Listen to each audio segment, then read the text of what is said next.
first কোৱেশ্চনটো লৈ আহিছো চোৱা কি কৈছে কোৱেশ্চনটো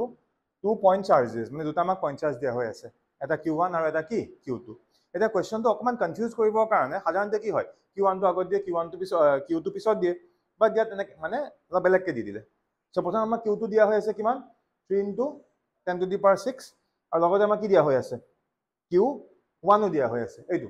5 * 10 to the power 6 কুলম আৰু এই দুইটা চাৰ্জ আমাক দুটা পইণ্টত আছে বুলি কৈ দিছে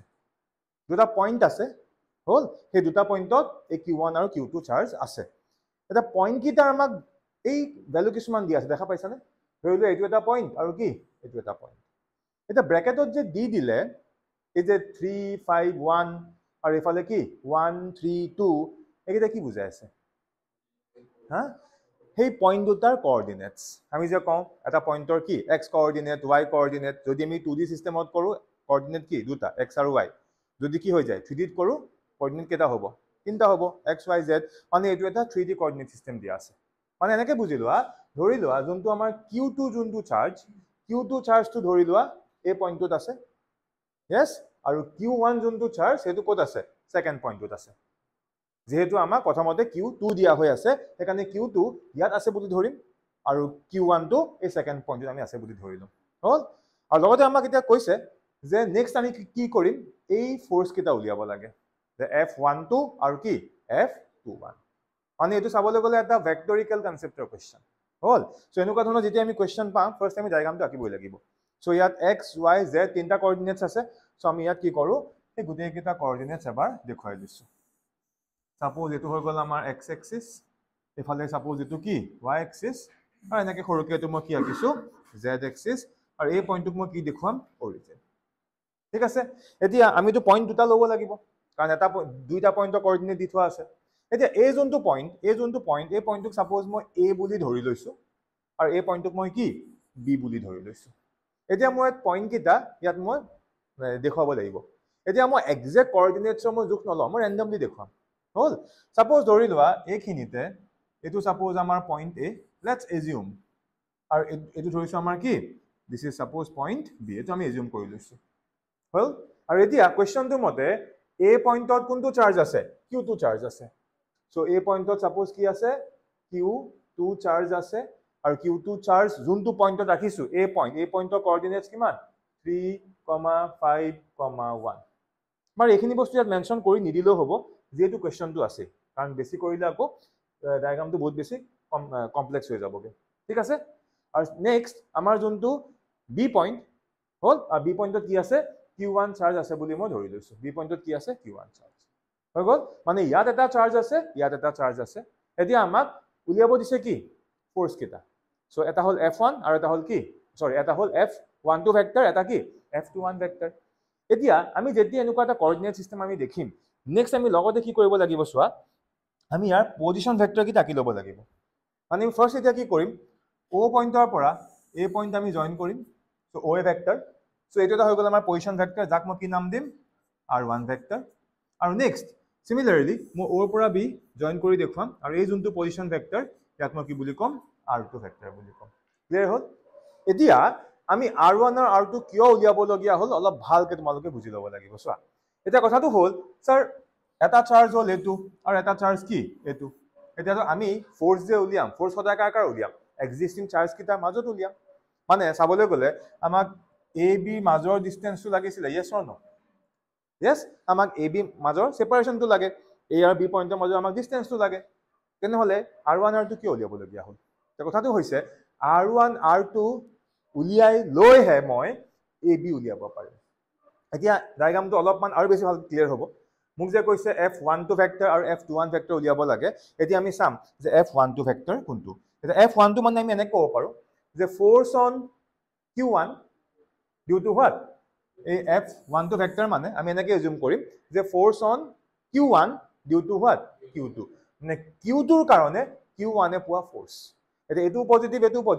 যে Q1 এ যোনটো ফোৰ্স পাই আছে Q2 ৰ কাৰণে ডাইৰেকশন কোনফালে হ'ব এফালে হ'ব মানে আমি দেখুৱাই দিব পাৰিম এটো আমাৰ কি force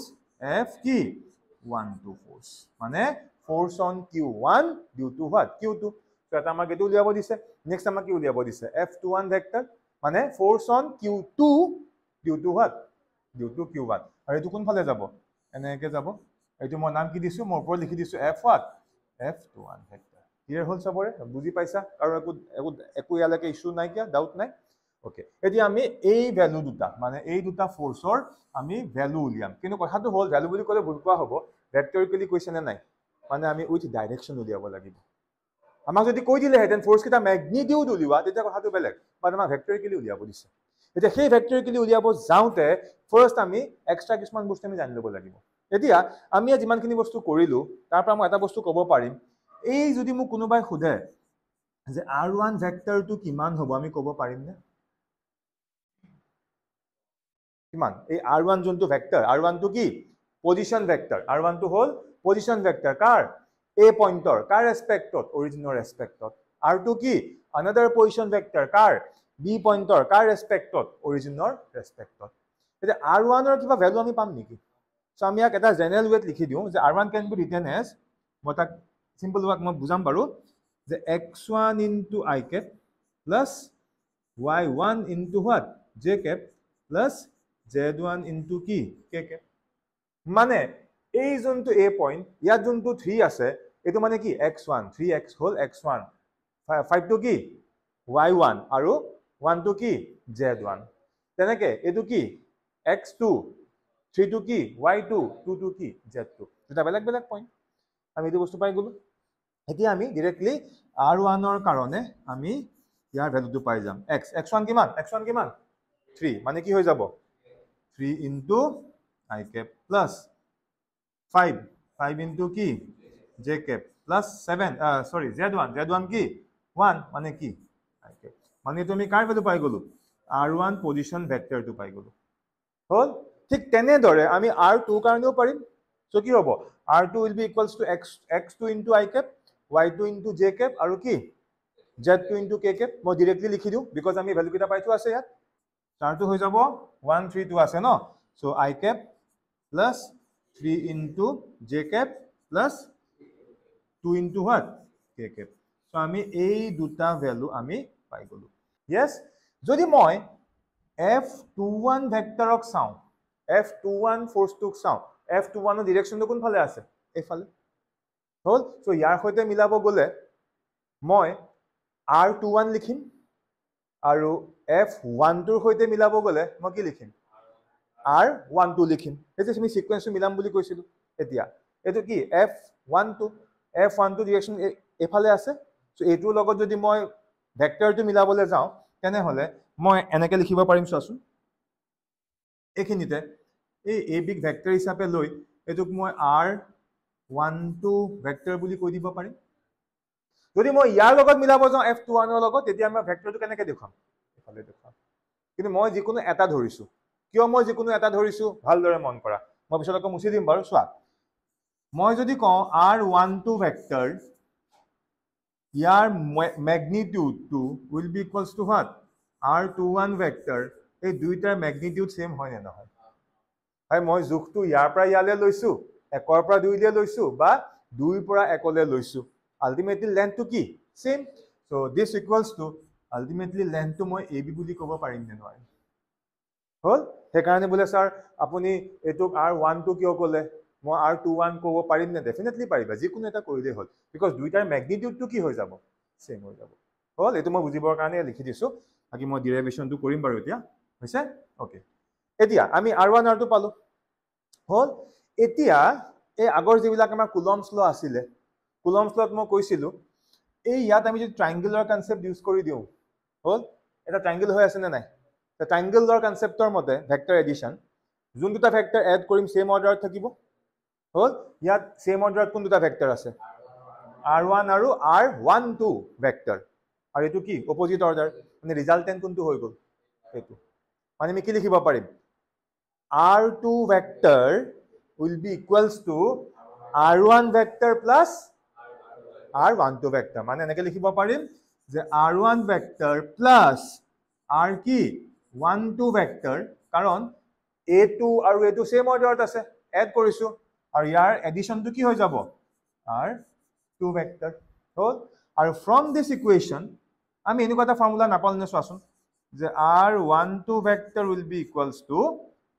r2 vector minus r1 vector হয়নে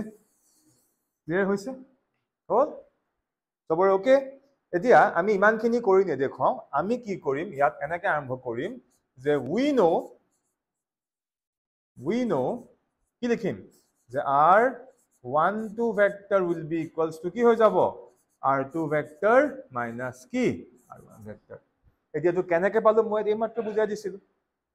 বাট এইটোতো আমাৰ এটা নিউমাৰিকেল হয় না এইটো ডিৰাইভেশ্যনটো নহয় ইয়াত আমাৰ কথাটো হ'ল যে আমি আনচাৰ উলিয়াব লাগে সেইকাৰণে কিছুমান বস্তু মই ইয়াত যদিও দেখুৱাই দিছোঁ এইবিলাক নিউমাৰিকেলটো কৰোঁতে লিখি থকাৰ কোনো প্ৰয়োজন নাই বুজি পাইছানে বস্তুটো হৈ গ'ল এতিয়া আমি কি কৰিম চোৱা লগতে কৰি দিছোঁ এই r2 ভেক্টৰৰ জেগাত এই মাত্ৰ ভ্যালু পাই আছিল হ'ল মাইনাছ r1ৰ জেগাত এইটো ভ্যালু পাই থোৱা আছিল নে নাই মানে r2 ৰ পৰা r1 কি কৰিম মাইনাছ কৰিম তো ডাইৰেক্ট কৰি দিছোঁ মই so 1 minus কি 3 কিমান হৈ গ'ল -2 so -2 কি I cap then 3 minus কি 5 কি হ'ব -2 minus twice into কি j cap then 2 minus 1 কি +1 so +1 into k cap মানে কি মানে আমি ইয়াত কি পাই গলো আমি এই r12 ভেক্টৰ বুলি কওঁতে আমি পালো -2 I cap -2 j cap plus কি k cap পালো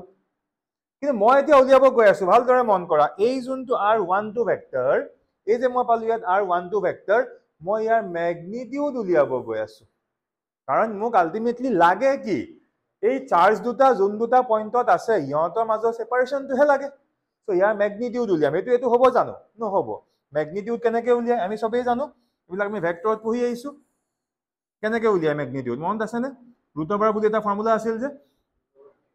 কি আছিল ৰুট ওভাৰ কি হ'ব ax² + ay² + az² মানে ৰেক্টেংগুলাৰ কম্পোনেন্টস কিটা আমি স্কয়াৰ কৰিম মানে কি হ'ব -2 হোল স্কয়াৰ প্লাস এগেইন -2 কি হোল স্কয়াৰ প্লাস কি হৈ যাব 1 square so ultimately so r12 vector magnitude মানে আমি সিম্পলি r লিখি দিব পাৰো r is nothing but what ab লেন্থটো মই r বুলি ধৰিছো সো যে ক্যালকুলেট কৰিলে কিমান আহিব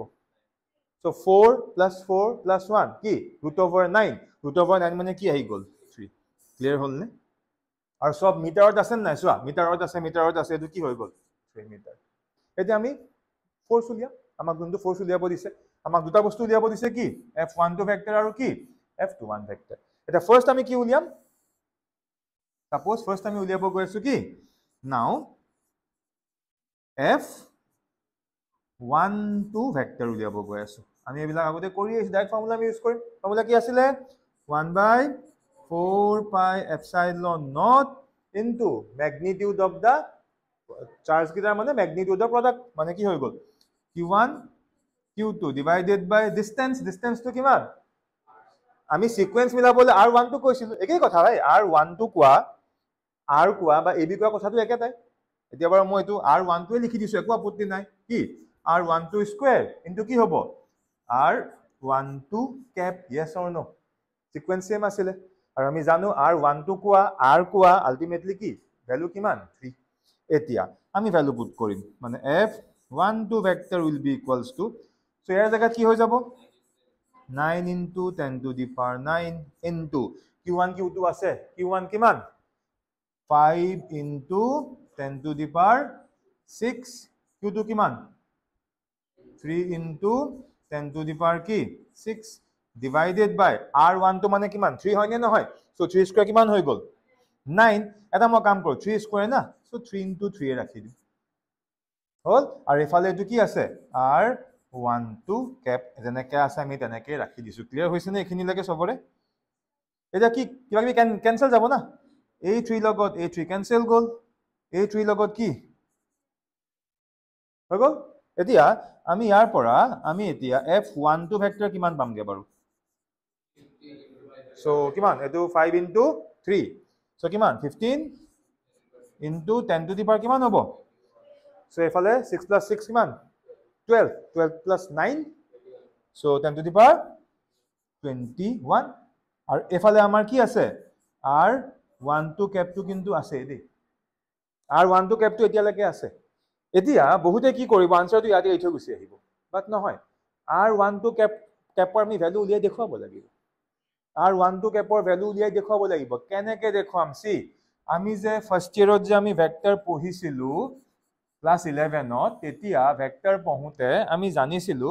যে যিকোনো এটা ভেক্টৰ সাপোজ a ভেক্টৰ লিখা স্টাইল কি a vector equals to a ভেক্টৰটোৰ ম্যাগনিটিউড ইনটু কি a কেপ yes লিখা স্টাইল আছিল না নাই সো এতিয়া a2 কে আমি এতিয়া এই কনসেপ্টটোৱে আমি এতিয়া ইউজ কৰিম ওকে আমাক কি উলিয়াব দিছে R12 কেপ মানে আমি এনেকৈ ক'ব পাৰিম নে যে R12 vector can be written as R12 ভেক্টৰটোৰ কি ম্যাগনিটিউড into R12 cap হৈ গ'ল from this can we write R12 cap will be equals to কি হ'ব R12 vector divided by কি R12 capৰ magnitude আৰু সেই magnitude টো ultimately কি 3 ডাইৰেক্ট লিখি দিছো 3 বুলি কাৰো আপত্তি নাই সো এটা হৈ গ'ল কিমান 3 so that means আমি R12 cap will be equals to এটো 1/3 থাকিল আৰু R12 vector কিমান কত গ'ল R12 vector কিমান এই মাত্ৰ উলিয়াই থোৱা আছে এইটো হয় নে নহয় এটো আমাৰ R12 vector আছিল নে হল মানে এই R12 vector জেগাত আমি এই ভ্যালুটো পুট কৰি দিম সো কি হৈ যাব -2 into I cap minus 2 into j cap plus কি k cap সো এটো আমি কাৰ ভ্যালু পাই গলো R12 capৰ ভ্যালু পাই গলো এতিয়া এই R12 capৰ ভ্যালুটো মই কত পুট কৰিম এই ইয়াত পুট কৰিম ক্লিয়াৰ হৈছে সবৰে কেনেকৈ আমি বস্তুখিনি সজাই আনিছো এতিয়া এখিনি আমি যোনটো ভ্যালু পাই আছিলো মই নেক্সট ইনখন স্লাইড মই তাত লৈ যাম সো মই আকৌবাৰ দেখুৱাই দিও আমি ভ্যালুটো কি পাই থৈছিলো লাষ্টত যে f12 ভেক্টৰ হেতু আছিল নে চাই লৈছো এবাৰ এইটো f12 vector ইকুৱেলস two 15 into 10 to the power what 21 so 15 ne 15 into 10 to the power 21 into কি আছিল R12 cap আৰু এই মাত্ৰ আমি R12 capৰ এটা ভ্যালু পালো so 15 into 10 to the power 21 আৰু R12 capৰ ভ্যালু আমি কিমান পাইছিলো 1/3 into -2 I cap minus 2 j cap plus কি k cap ভ্যালু পুট কৰিম so 1/3 into -2 I cap minus 2 j cap আৰু কি plus k cap এটো আছিল আমাৰ এটো আছিল ক্লিয়াৰ এতিয়া আমি অকমান ইয়াক সিম্পল কৰি দিম আৰু সিম্পল ক্যালকুলেশন so 3 কি আছে 15 so কি হৈ যাব f12 vector will be equals to so এটো হৈ যাব 5 into কিমান হ'ব 10 to the power 21 আৰু এফালে এটো হৈ যাব আমাৰ ব্র্যাকেটত কিমান থাকিব -2 I cap minus 2 j cap plus k cap এটা কাম কৰিব পাৰো আমি কি মাল্টিপ্লাই কৰি দিব পাৰো f12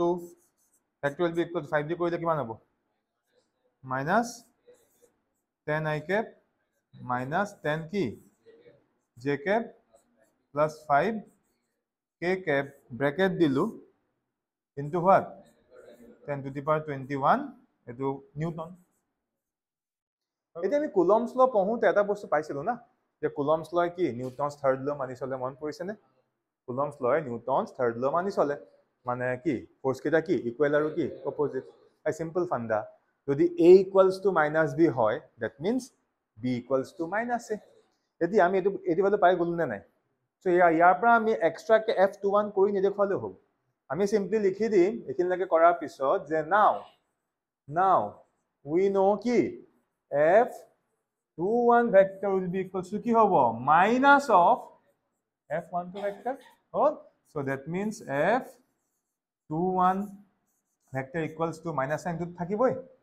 আৰু তাৰ পিছত এইটো যোনটো আছে হুবহু আমি তাত প্লেস কৰি দিম সো কি হৈ যাব -10 I cap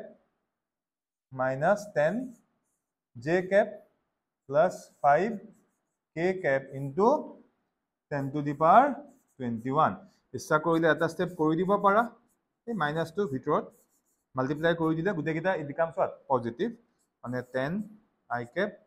plus 10 j cap minus 5 k cap into 10 to the power 21 কি হ'ব SI ইনটুত আছে dielectric constant of water is 80 what is its permittivity so very simple given dielectric constant মানে কি relative permittivity e epsilon r so এটো আমাক কি দিয়া আছে 80 বুলি কৈ দিছে এতিয়া আমাক উলিয়াব দিছে কি permittivity the বহুতৰ কনফিউজন লাগিব যে epsilon r দিয়া হৈ আছে আমি তিনটা বস্তু পাইছিলো epsilon r পাইছিলো যাক আমি ক্যাপিটাল k বুলিও ক'ব পাৰো আমি অকল epsilon পাইছিলো আৰু কি পাইছিলো epsilon not পাইছিলো হয় নে নহয় এতিয়া ইয়াত আমাক কৈ দিলে যে আমাক পারমিটিভিটি উলিয়াব দিছে মানে আমাক এই তিনটা ভিতৰত এটো তো আমাক দিয়া হৈ আছে এটা উলিয়াব দিছে কোনটো এইটো উলিয়াব দিছে কাৰণ epsilon not মানে কি permittivity of free space or vacuum or air আৰু তাৰ এটা স্ট্যান্ডাৰ্ড ভ্যালু আছে আমি এটো মুখস্থ ৰাখিব লাগিব এটো কোৱেশ্চন কেতিয়াও দি নিদিয়ে 8.85 ইনটু আছিল ন এটা ওকে এতিয়া আমি কি কৰিম এটো আমি ললো তাৰ পিছত আমি লগতে লিখিম and এটা ভ্যালু আমি সবে জানো কি epsilon not ৰ ভ্যালু কিমান আছিল 8.854 into 10 to the power minus কিমান আছিল minus 12 ইয়াৰ ইউনিট 2 আছে মই এটা লিখা নাই কে তোমালোকে লিখি দিবা হল এটা আমাক গেটা ভ্যালু দিয়া হৈ আছে মানে আমি গম পাই গল আমি কি উলিয়াম epsilon এটা আমি ফৰ্মুলাটো কি পাইছিলো we know এবিলাক আৰু মই এতিয়া কৰি দেখুৱাইছো ডাইৰেক্ট কৰিবা we know ফৰ্মুলা কি আছিল epsilon r will be equals to কি epsilon by what epsilon not so that means আমি এটো ক্রস মাল্টিপ্লাই কৰিলে epsilon will be equals to কি হৈ যাব epsilon not into কি epsilon r এতিয়া epsilon not ৰ জায়গাত ফৰ্মুলা আছে মানে ভ্যালু আছে 8.854 into 10 to the power minus 12 into epsilon r কিমান 80 সো এটো ক্যালকুলেট কৰিলে আমি আনসাৰটো পাই যাম কিমান আহিব 70.832 10 to minus 12 নে 11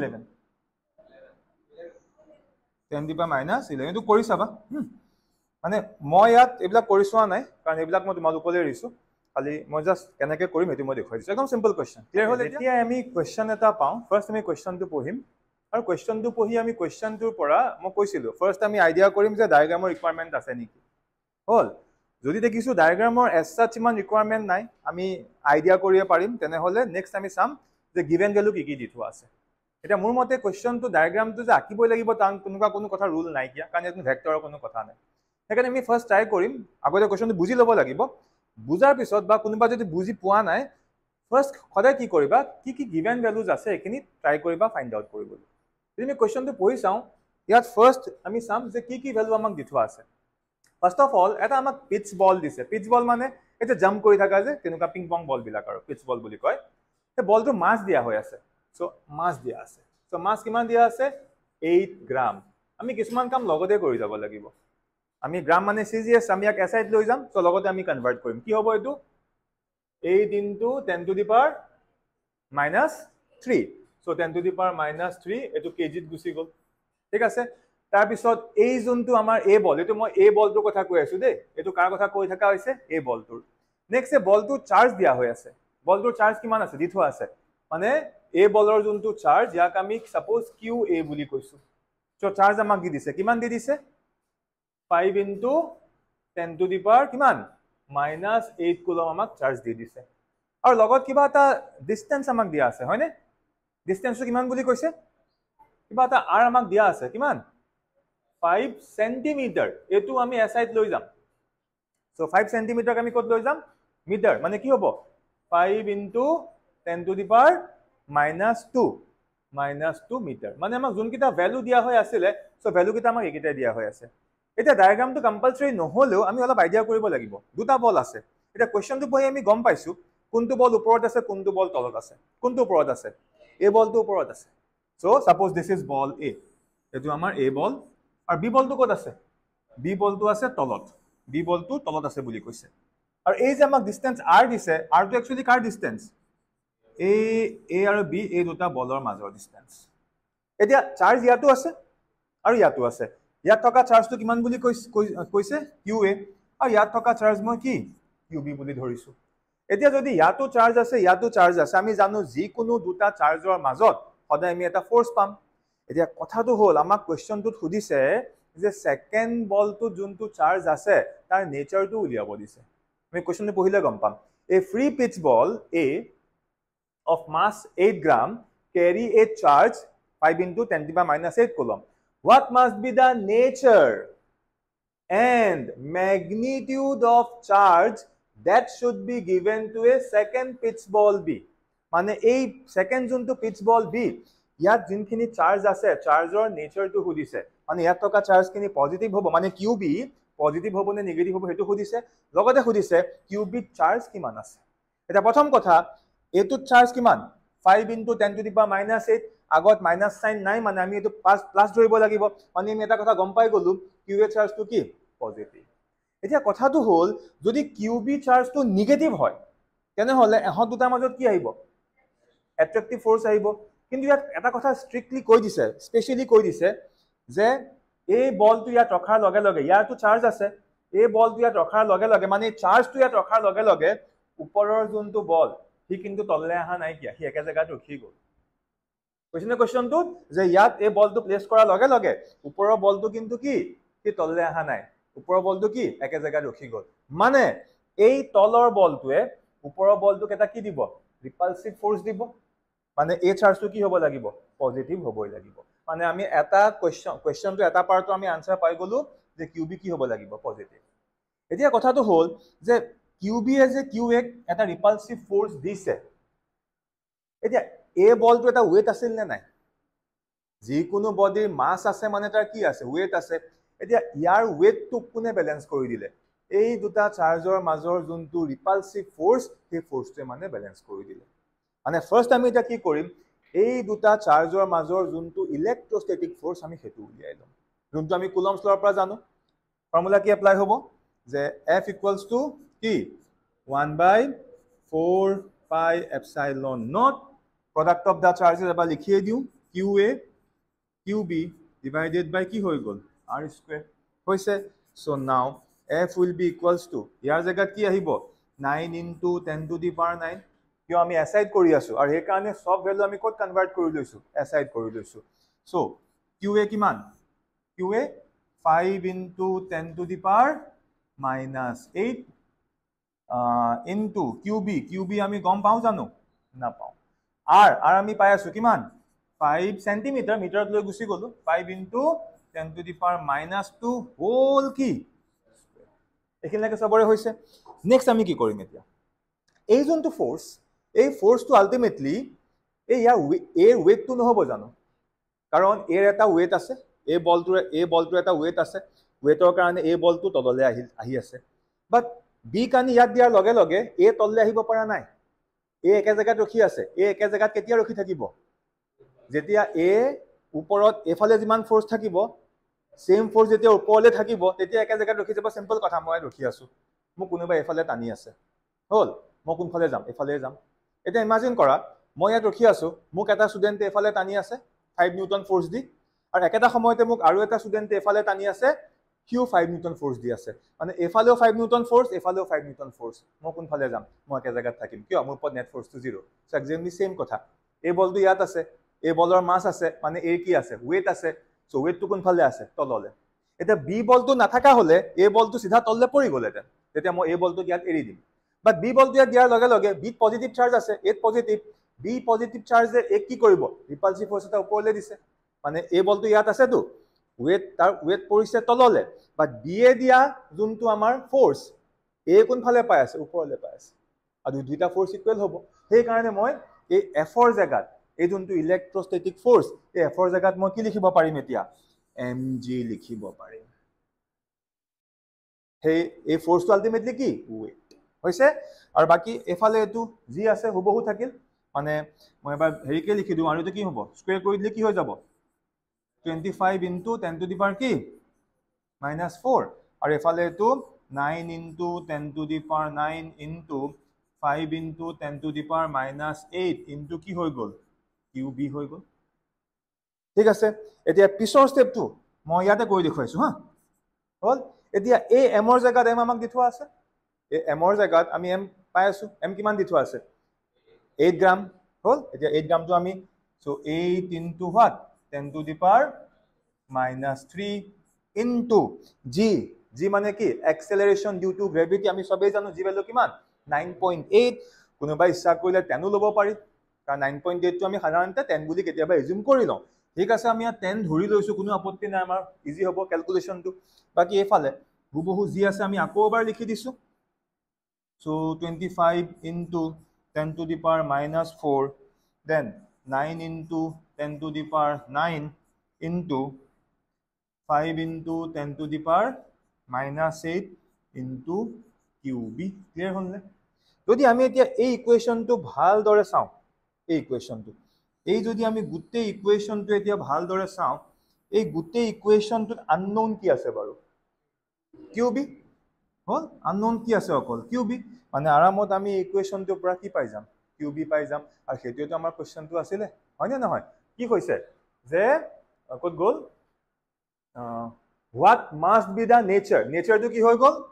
পজিটিভ ইয়াত কাৰো ডাউট নাই and magnitude of charge কোনটো charge that should be given to a second pitch ball b আৰু b আমি কিমান চাৰ্জ ডিসেবল ধৰি লৈছিলো qb আৰু qb আমি ইয়াৰ পৰা সলভ কৰি আমি আনসাৰটো পাই যাম clear হৈছে to hold 2 point charges q1 and q2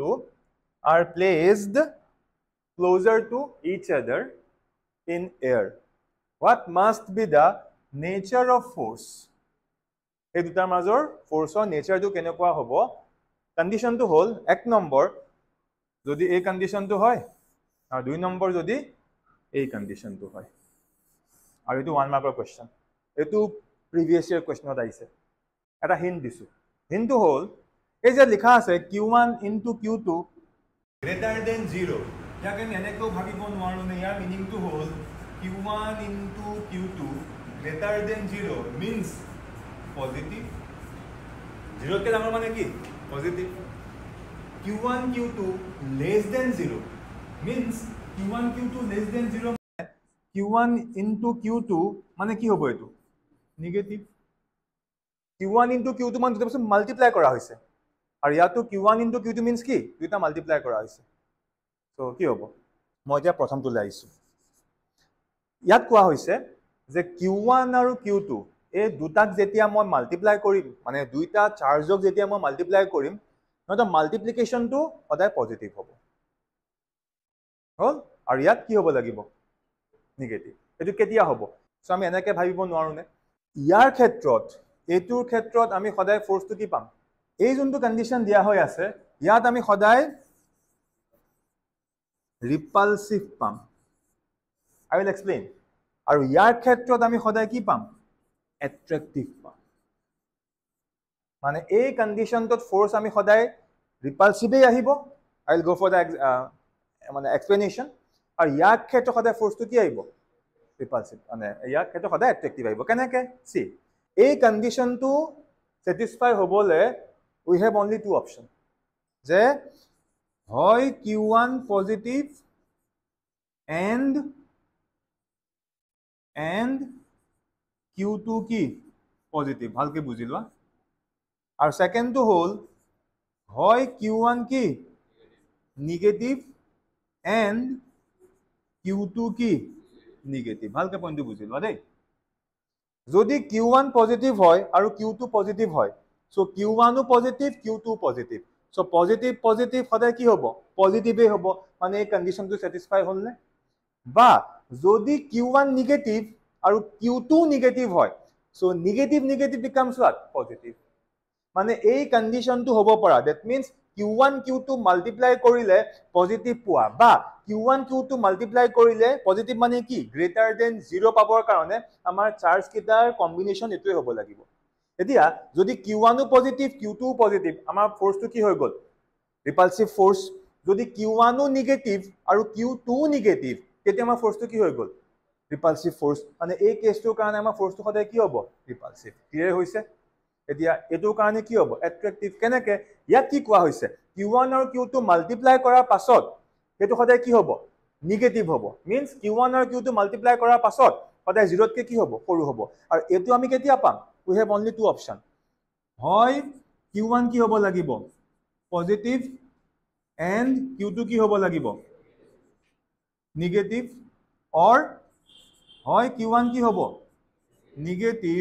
and q2 কি হ'ব পজিটিভ কি কৈছো বুজি পাইছানে সবে যে q1 পজিটিভ q2 নিগেটিভ চিন্তা কৰা q1 positive q2 negative plus minus multiply কৰিলে কি হ'ব minus q1 negative q2 positive minus plus multiply কৰিছে কি হৈ গ'ল নিগেটিভ মানে এই দুটাৰ কাৰণে এটো কন্ডিশন নহয় জানো এটা ভালদৰে মন কৰা q1 পজিটিভ q2 নিগেটিভ ফোৰ্সটো কি আহিব অ্যাট্ৰাক্টিভ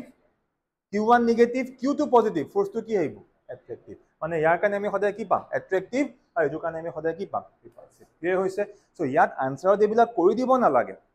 এটো খালি আমি জাস্ট লিখি দিলেই হ'ল কিন্তু এটো কৰিবলৈ যাওঁতো কনসেপ্টটো ক্লিয়াৰ লাগিব ক্লিয়াৰ সো এতিয়া আমি নেক্সট কোৱেশ্চনটোলৈ আহিছো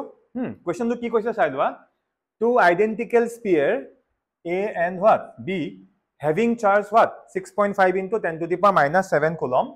are separated by what separated by 50 centimeter apart in what air তাৰ পিছত কৈছে third uncharged sphere দেই মানে AB দুইটাৰ ক্ষেত্ৰত চাৰ্জ আছিলে বাট থাৰ্ড যোনটো চাৰ্জ এটো কি স্পিয়াৰ এটো কি বুলি কৈছে uncharged a third uncharged sphere of what same size বলে এনেকুৱা নহয় যে AB সৰু C টো প্ৰকাণ্ড নহয় গুটেই কেইটা identical same size is brought in contact with the first sphere and then brought in contact with the second sphere and is finally removed from both এটা কৈছে find the new force between the two spheres A and B so question to আমি পিছত যাম question to কৰাৰ আগতে এনে এটা মই তোমাক এটা এক্সাম্পল দিলওঁ এই এক্সাম্পলটো দিয়াৰ পিছত question তো মই নিজে নকৰো কিন্তু তোমালোকে কৰিব লাগিব suppose মোৰ ওচৰত দুটা মেটালিক বডি আছে সৰু মেটালিক স্পিয়াৰ আছে forget about this question okay দুটা এনেকুৱা অবজেক্ট আছে suppose this is object A and suppose this is object what B হল আৰু ইয়াৰ এটা চাৰ্জ আছে ইয়াৰ চাৰ্জ মই QA লৈছো আৰু ইয়াৰ চাৰ্জ মই কি লৈছো QB আৰু দুইটা বল কি আইডেন্টিক্যাল আৰু এই দুইটাৰ ক্ষেত্ৰত QA যিমান চাৰ্জ QB ৰো চাৰ্জটো সমান বুলি ধৰি লৈছো হল এটা বেছি কমপ্লেক্স নকৰো ধৰি লৈছো দুইটাতে চাৰ্জ কিমান 1 কুলম বেছি নাই 1 কুলম চাৰ্জ আছে সো A বলটো কিমান চাৰ্জ 1 কুলম B টো কিমান চাৰ্জ 1 কুলম হৈ গল ওকে এতিয়া মোৰ ওচৰত আৰু এটা সেম সাইজৰ বল আছিল স্পিয়াৰ আছিল C হল A আছে B আছে এক্সট্ৰা কে C আছে বাট C কিন্তু ইনিশিয়ালি কোনো চাৰ্জ নাই ইনিশিয়ালি তাত চাৰ্জ নাই কিয়া এতিয়া মই কি কৰিলো A আছিল A চাৰ্জ কিমান আছে 1 কুলম A ইয়াটো 1 কুলম ইয়াটো 1 কুলম A টো 1 কুলম B টো 1 কুলম C কিমান নো চাৰ্জ A কিমান আছিল 1 কুলম পুৰা ভিজুৱেলাইজ কৰিবা A কিমান আছিল 1 কুলম C কিমান আছিল ইনিশিয়ালি 0 নাই এতিয়া মই কি কৰিলো C টো নি A লগত এটো A এটো কি C টো নি A লগত টাচ কৰি দিলো মানে এটা দুইটা মিক্স হৈ গল নাই আলটিমেটলি কন্ডাক্টিং বডি তো AB এটা A আৰু কি C A আৰু C দুইটা স্পিয়াৰ মিলি এটা সিঙ্গেল বডি হৈ গল এতিয়া মই খুদিছো এই সিস্টেমটোত কিমান টোটাল চাৰ্জ আছে 1 কুলম এটা 6.5 টো বাদ দিয়া এতিয়া আমি সিম্পল এক্সাম্পল লৈ আছো এটো A টো 1 কুলম আছিল C কিমান আছিল একো নাই দুইটা মই কি কৰি দিলো কম্বাইন কৰি দিলো টাচ কৰি দিলো এতিয়া এটো এটা সিঙ্গেল সিস্টেম হৈ গল নাই এতিয়া এই দুইটা মিলি কিমান আছে 1 কুলম আছে এতিয়া এই 1 কুলমটো মানে দুইটা মিলি আছে A আৰু C মিলি 1 কুলম আছে এনেকে অলপ টাইম ৰাখিলো ৰাখি মই কি কৰিলো অতৰাই দিলো এতিয়া এই কিমান থাকিব 0.5 বুজি পালানে কি হল বস্তুটো হল দুইটা জয়েন কৰি দিলো না ইউনিফৰ্মলি ডিস্ট্ৰিবিউট হৈ গল এতিয়া অতৰাই দিলো এতিয়া ইয়াত 1 নাথাকে ইয়াত কিমান থাকিব 0.5 হল আৰু অকমান আগত C 0 আছিল নে নাই অকমান আগত C 0 আছিল নাই এতিয়া C কিমান আহি গল 0.5 মানে 1 1 যে আছিল ইয়াত আছিলে 1 ইয়াত আছিলে 1 হল জয়েন কৰি দিয়াৰ লগে লগে দুইটা মিলি 1 হল বাট যেতিয়া সেপাৰেট কৰি দিলো লাভটো কাৰ ক্ষেত্ৰত হল লাভটো কাৰ ক্ষেত্ৰত হল সবতকে লাভ হল কাৰ সি তাৰ একো নাছিলে but he automatically 0.5 coulomb charge পাই গল আৰু ইয়াৰ লস হল ইয়াৰ পৰা চাৰ্জ কি হৈ গল আধা গুচি গল মানে এতিয়া আফটাৰ ডুইং দিস ইয়াত চাৰ্জ কিমান আছে 0.5 1 নাই এতিয়া কিমান আছে 0.5 মানে এতিয়া আফটাৰ ডুইং অল দিস এতিয়া Q8 চাৰ্জ কিমান 0.5 কুলম আছে ক্লিয়াৰ হল নে বস্তুটো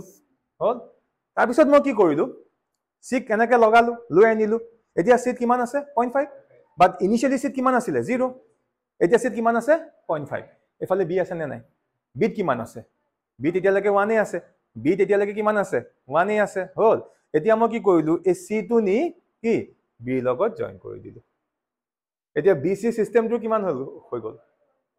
1.5 হৈ গল নে নাই ইয়াত সিট অকলে আছিলে 0.5 ইয়াত আছিলে 1 এতিয়া দুইটা জয়েন কৰি দিয়াৰ লগে লগে বিসি মিলি কিমান হৈ গল 1.5 এনেকে অলপ টাইম ৰাখিলো মানে বিসি মিলি কিমান হৈ আছে 1.5 অলপ টাইম ৰাখি আকৌ অতৰাই লৈ গুচি আহিলো এতিয়া বিট কিমান থাকিব 0.75 মানে 1.5 যে আছিলে বি আৰু সি মিলি সেই 1.5 টো হাফ হৈ গল নে নাই সো এতিয়া বিট কিমান থাকিব 0.75 সিট কিমান থাকিব 1.5 দুইটা মিলি আছিলে বি আৰু সি মিলি 1.5 আধা আধা হৈ গল নে নাই সো বিট থাকিব 0.75 সিট থাকিব কি 0.75 সবতকে লাভ ভাই কাৰ হৈ আছে সি হৈ আছে সবতকে লাভ সি হৈ আছে কিন্তু এতিয়া বিট কিমান থাকিলে ফাইনালি এতিয়া বিট কিমান থাকিলে 0.75 কুলম ক্লিয়াৰ হৈছে নে ভালদৰে মন কৰা এই খিচিৰিখিনি কৰাৰ আগলৈকে মিক্সিং খিনি কৰাৰ আগলৈকে দুইটাতে সমান সমান আছিল নে নাই বাট গোটেই প্ৰবলেমটো কোনে ক্ৰিয়েট কৰিলে সিয়ে আহি সিয়ে এইবিলাক এবাৰ গৈ বিগ গৈ চুইছে এবাৰ গৈ এক গৈ চুইছে এই টাচ কৰাৰ ফলত আল্টিমেটলি দুইটা চেঞ্জ হৈ গল কিন্তু কথাটো হ'ল সেপাৰেশনটো কিন্তু এতিয়াও একে আছে মানে এক আমি যত ৰাখিছো এ তাতে আছে বিট আমি যত ৰাখিছো ইউ তাতে আছে খালি মুভ কৰি কোন আছে এবাৰ সি কাৰ ওচৰলে গল এ লে গল আকৌ আহি গল আকৌ নেক্সট সি কাৰ ওচৰলে গল বি লে গল আকৌ আহি গল মানে এ বি মাজৰ সেপাৰেশনটো এতিয়াও সেম আছে এতিয়া আমাক যদি কোনোবাই কয় যে এতিয়া after doing all this thing এতিয়া মই এহত দুটাৰ মাজৰ ফোৰ্সটো উলিয়াব লাগে পাৰিমনে উলিয়াব একদম সিম্পল সো ফৰ্মুলা কি হ'ব F equals to 1/4 pi epsilon naught 9 into 10 to the power 9 into ইয়াত চাৰ্জ কিমান আছে QA 0.5 ইয়াত কিমান আছে 0.75 আৰু ধৰি লৈছো ভাই এই দুটা মাজৰ ডিসটেন্সটো মই 1 মিটাৰ বুলি ধৰি লৈছো সো ইয়াত আহি গল 1 ক্যালকুলেট কৰি এইটো আনসাৰ হ'ল নে ক্লিয়াৰ হৈছে এতিয়া এই কোৱেশ্চনটো এই মই মাত্ৰ যোনটো এক্সাম্পল দিলো সেইটোৱে খালি ইয়াত মই ইজি কৰিবৰ কাৰণে ইনিশিয়ালি দুটা চাৰ্জ কিমান আছে বুলি কৈছিলো 1 কলম এভৰিথিং সেম খালি ইয়াত দুটা চাৰ্জ কিমান আছে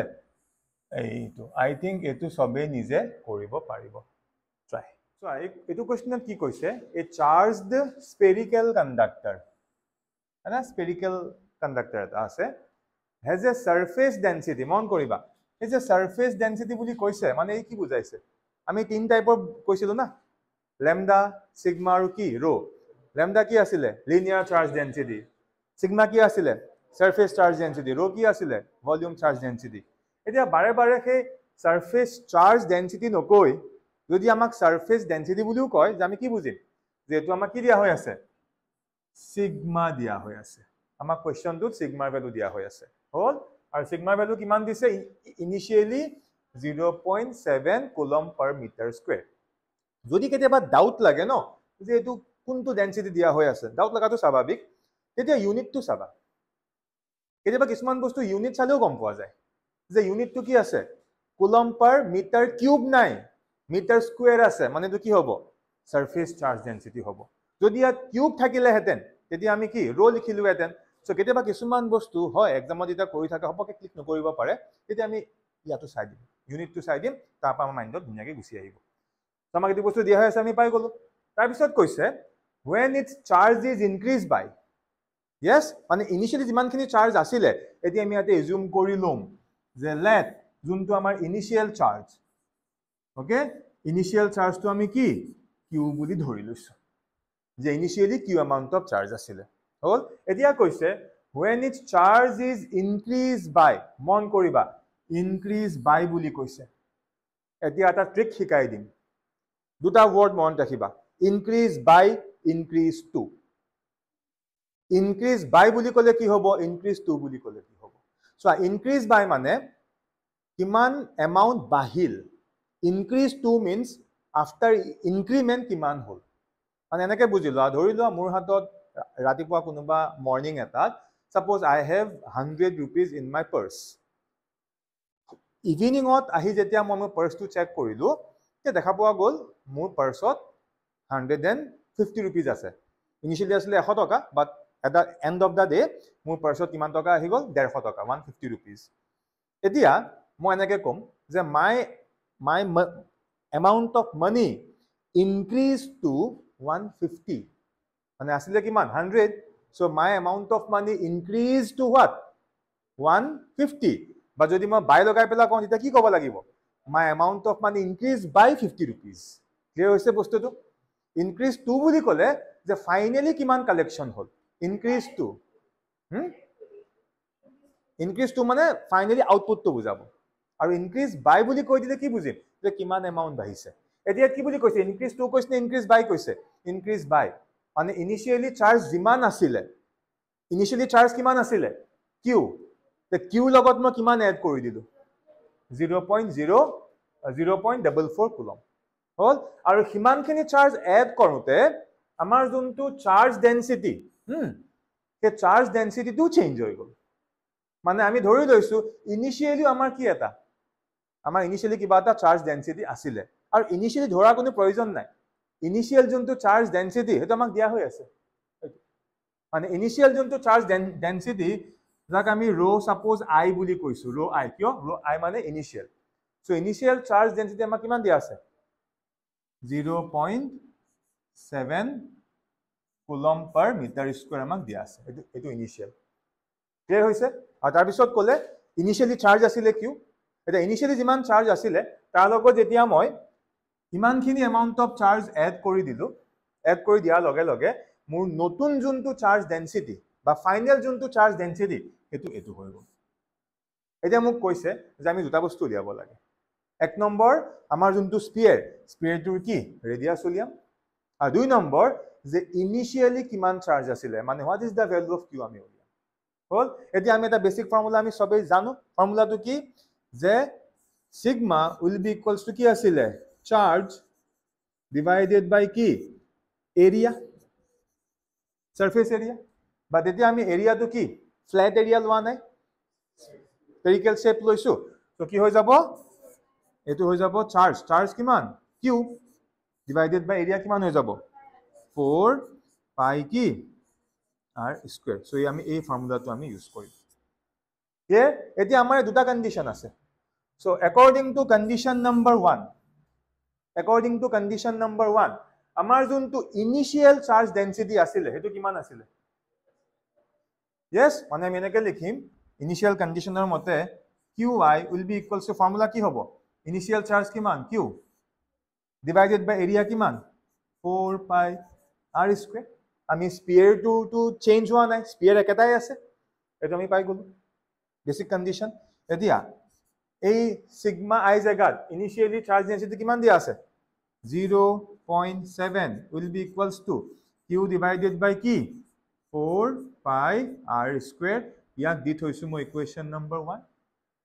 হল এতিয়া আমাক নেক্সট কি ক'লে কোৱেশ্যনটোত যে এটো আমি পালো এতিয়া এই জায়গাখিনিত কিবা এটা চেঞ্জ হল কি চেঞ্জ হল লিখা আছে when its charge is increased by initially কিমান চাৰ্জ আছিল q বাট এটা q লগত মই অলপমান হলো চাৰ্জ কি কৰি দিলো এড কৰি দিলো ইনিশিয়ালি চাৰ্জ আছিল q তাৰ লগত মই কিমান চাৰ্জ এড কৰি দিলো লিখা আছে কিমান 0.44 বুজি পালানে yes মানে এডিশন হোৱাৰ পাছত এতিয়া চাৰ্জ কিমান q হ'বনে নহব যে মোৰ ওচৰত 10 টকা আছিল মই বেলেগ এটাৰ পৰা আৰু এক্সট্ৰা 5 টকা এটা লৈ ললো এতিয়া মোৰ কিমান টকা আছে আফটাৰ এডিশন 15 এটা ইয়াতো এটো হল ইনিশিয়ালি চাৰ্জ কিমান আছিলে q কিমান এক্সট্ৰাকে এড কৰিলো ইনক্ৰিজ বাই কিমান 0.44 সো এট দা আউটপুট এতিয়া আফটাৰ এডিশন টোটাল চাৰ্জ কিমান হৈ গল q প্লাস 0.44 এতিয়া আমাক হেতুৱে কৈছে হিমানখিনি আমি যদি চাৰ্জ এড কৰি দিও এড কৰি দিয়াৰ পাছত আমাৰ যোনটো চাৰ্জ ডেন্সিটি যোনটো আগতে কিমান আছিলে 0.7 আছিলে হেতু কি হৈ গল হেতু আমাৰ চেঞ্জ হৈ গল হেতু কিমান চেঞ্জ হৈ গল changes by 0.14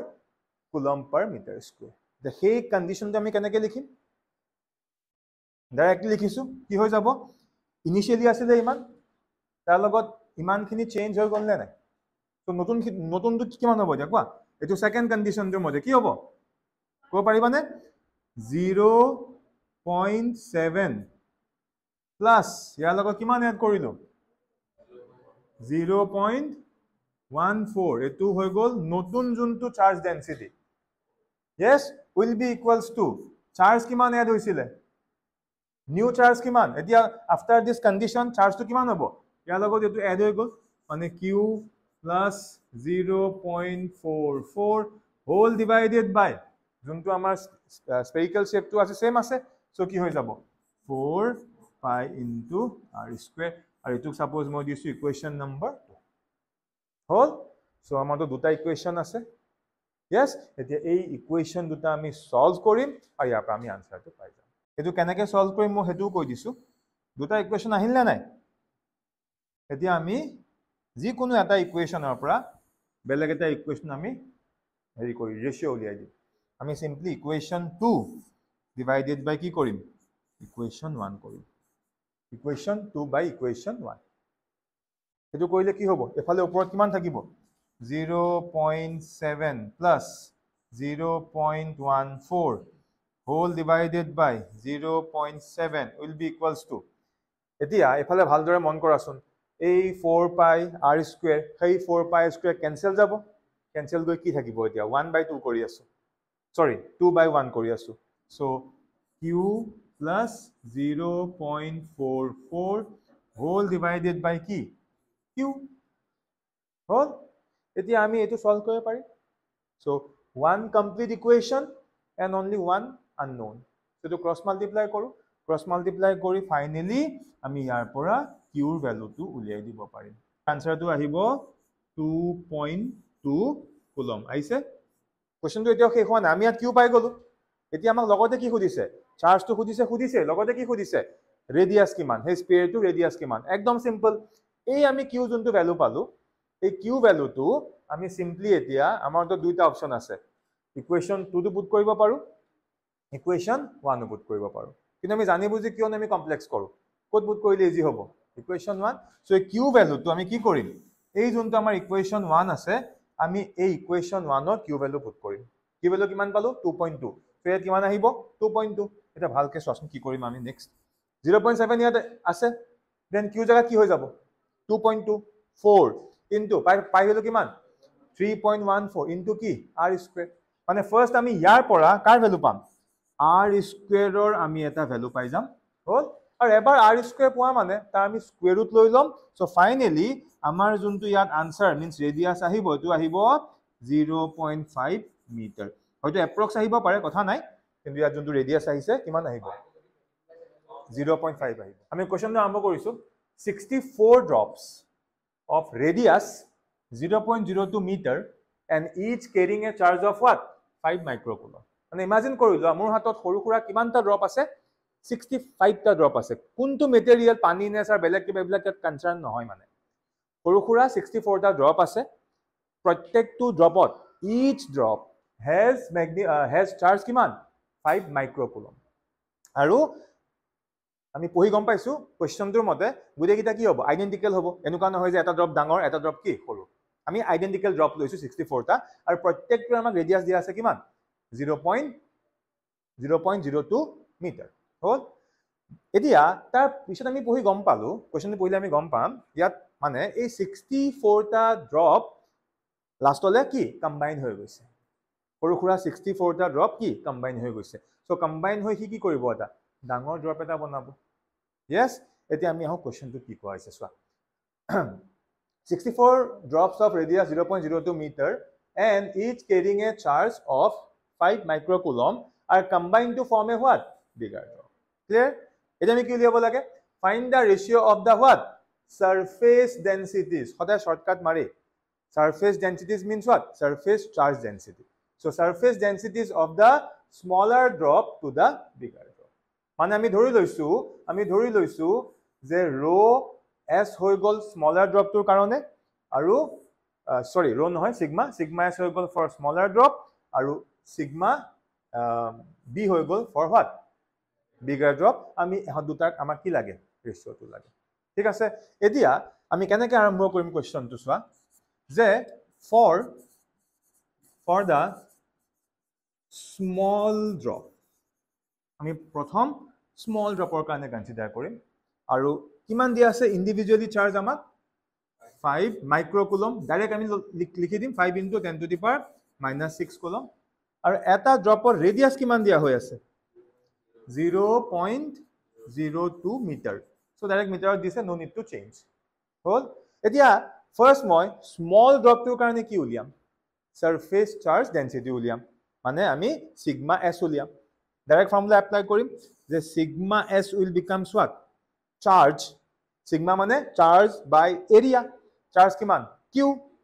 kiman 5 * 10 to the power -6 divided by area ki drop hoy na এই মাত্ৰ অকন আগতে কৰিছিল কি আছিল ফৰ্মুলাটো 4 pi r square r value কিমান এইটো সো ডাইৰেক্ট আমি লিখি দিম কিমান হৈ যাব 0.02 হোল স্কয়াৰ আৰু এটো আমি দিলু ইয়াক ইকুৱেচন নম্বৰ 1 এটো আমাৰ স্মলাৰ ড্ৰপটো কাৰণে হৈ গল সো এই ইকুৱেচন নম্বৰ 1 ত মোৰ মতে কাৰো ডাউট থাকিব নালাগে কাবা কিবা আছে নাই ভেৰি গুড এতিয়া আমি কাৰ কাৰণে কৰিম bigger drop to karone koribo goi asu etia ami kisman kotha monot rakhibo lagibo okay etia eta small drop he je small drop 64 ta asile so eta small drop or charge kiman 5 microcoulomb duta hole kiman hobo 10 microcoulomb tinta hole mane ami ki korisu jimanta drop combine korisu himanta multiply kori goi asu etia 64 ta small drop log kori মই ডাঙৰ ড্ৰপটো বনাইছো নে নাই নাও tell me bigger ড্ৰপটোৰ charge কিমান হ'ব so charge of the what bigger drop charge of the bigger drop কিমান হৈ যাব so bigger drop to charge to আমি ক্যাপিটাল কিউ বুলি ধৰি লৈছো সো কিমান হ'ব 64 into এটা সৰু dropper charge yes so simply 64 into সৰু ড্ৰপটোৰ চাৰ্জ কিমান আছিল 5 into 10 to the power -6 coulomb হৈ গল কাৰণ আমি এই সিগমা উলিয়াবৰ কাৰণে চাৰ্জ বাই কি এৰিয়া লাগিব এতিয়া কথাটো হ'ল যে সৰু যোনটো ড্ৰপ আছিল সৰু ড্ৰপটোৰ কি ৰেডিয়াস কিমান 0.02 মিটাৰ এটা ডাঙৰ ড্ৰপটোৰ ৰেডিয়াস উলিয়াব লাগিব নালাগে কাৰণ সৰু ড্ৰপটোৰ আমি ৰেডিয়াসে পাইছো কিমান 0.02 মিটাৰ এতিয়া তেনুকা 64 টা সৰু ড্ৰপ লগ হৈ আমি ডাঙৰ ড্ৰপটো পালো হল এটা আমাৰ মেইন কোনটো বস্তু উলিয়াব লাগে যে ডাঙৰ ড্ৰপটোৰ ৰেডিয়াস yes এটা ডাঙৰ ড্ৰপটোৰ যোনটো ৰেডিয়াস let it be capital R ডাঙৰ ড্ৰপটোৰ ৰেডিয়াসটো আমি কি বুলি ধৰি লৈছো capital R হল আৰু সৰু r মানে স্মল r টো কি সৰু ড্ৰপটোৰ ৰেডিয়াস এতিয়া আমি এই ৰিলেশনটা উলিয়াব লাগিব কাৰ মাজৰ small r and capital R আচ্ছা এতিয়া আমি এনেকে লিখিব নোৱাৰিম নে ওকে মই লিখিছো তোমালোকে কবা লিখিব পাৰিম নে নোৱাৰিম যে volume of the BD মানে কি bigger drop volume of the bigger drop will be equals to 64 into volume of small drop clear hoise na concept to je eta dropor eta small dropor eta volume ase keneke tar logo jodi aru eta drop duta mix kori dilu te mix kora piso duntu volume hetu ki hobo 2 into volume of a single drop so exactly horu khura kiman ta drop mix korisu 64 ta drop ami mix korisu hol So that means এই ডাঙৰ ব্লকটোৰ যোনটো volume হ'ব সেই ভলিউমটো কাৰ সৈতে equal হ'ব 64 into small যোনটো drop তাৰ যোনটো ভলিউম সো এতিয়া আমি কি কৰিম যে volume of the bigger drop এটা স্পেৰিকেল শেপ ফৰ্মুলা কি আছিল 4/3 into pi into capital R হ'ব because bigger block so capital R cube will be equals to 64 into volume of key small drop so kiman 4/3 pi into small r cube এটা বহুত ইয়াত cancel হৈ যাবগে কি cancel যাব 4/3 cancel pi cancel so কি আহিলে ইয়াত r cube will be equals to কি হৈ যাব 64 into small r cube that means ইয়াৰ পৰা আমি কি ক'ব পাৰিম capital R will be equals to what 64 আছে so কিমান 4 cube হয় না নহয় 64 means what 4 cube মানে capital R will be equals to what আমি এই ৰিলেচনটা পাই গলো হল বা আমি ক'ব পাৰো r to কি বিগাৰ ব্লকটোৰ কি ৰেডিয়াস আৰু তো কাৰ হৈতে সমান হ'ব স্মলাৰ ড্ৰপটো ৰেডিয়াসতকে 4 টাইমছ ডাঙৰ হ'ব ক্লিয়াৰ হ'ল সবৰে এখিনলৈকে সো এতিয়া আমি কি কৰিম চোৱা নাও এতিয়া আমি যোনটো আমাৰ বিগাৰ ড্ৰপটোৰ কাৰণে আমি সাৰফেস চাৰ্জ ডেন্সিটি উলিয়াম সো কি হৈ যাব সিগমা কি নাম দিছিলো বি নাম দিছিলো সো কি হৈ যাব বিগাৰটোৰ কাৰণে চাৰ্জ কিমান আছিল ক্যাপিটাল কিউ লৈছিলো আমি আৰু এৰিয়া সাৰফেস এৰিয়া কি হৈ যাব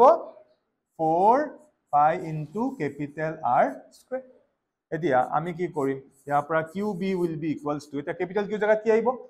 64 into small q আৰু small q ভ্যালু কিমান আছিল পাই থোৱা আছে এইটো 5 into 10 to the power minus 6 so 5 into 10 to the power minus 6 divided by এফালে 4 pi then r আৰু জায়গাত আমি কি লিখিব পাৰিম 4 into r but square আছে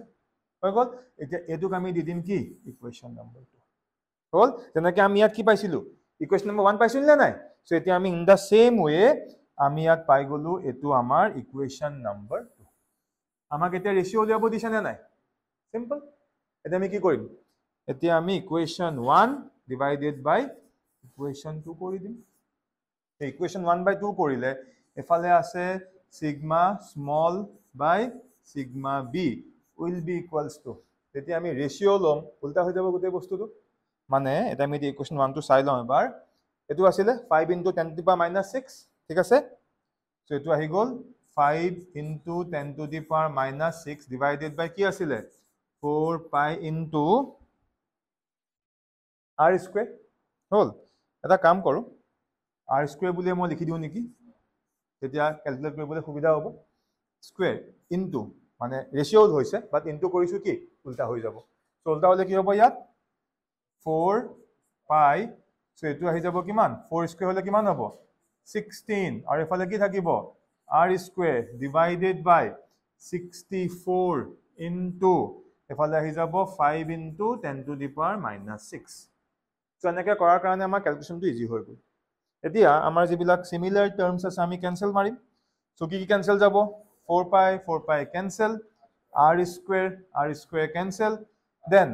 complete 5 cancel 10 to the power minus 6 10 to the power minus 6 cancel দেখাত বহুত কমপ্লেক্স যেন লাগি আছে বাট বহুত ইজি হৈ গ'ল এটা ফাইনালি ওপৰত কি থাকিলে ফাইনালি ওপৰত থাকিল কিমান 16 আৰু তলত কিমান আছে তলত আছে আমাৰ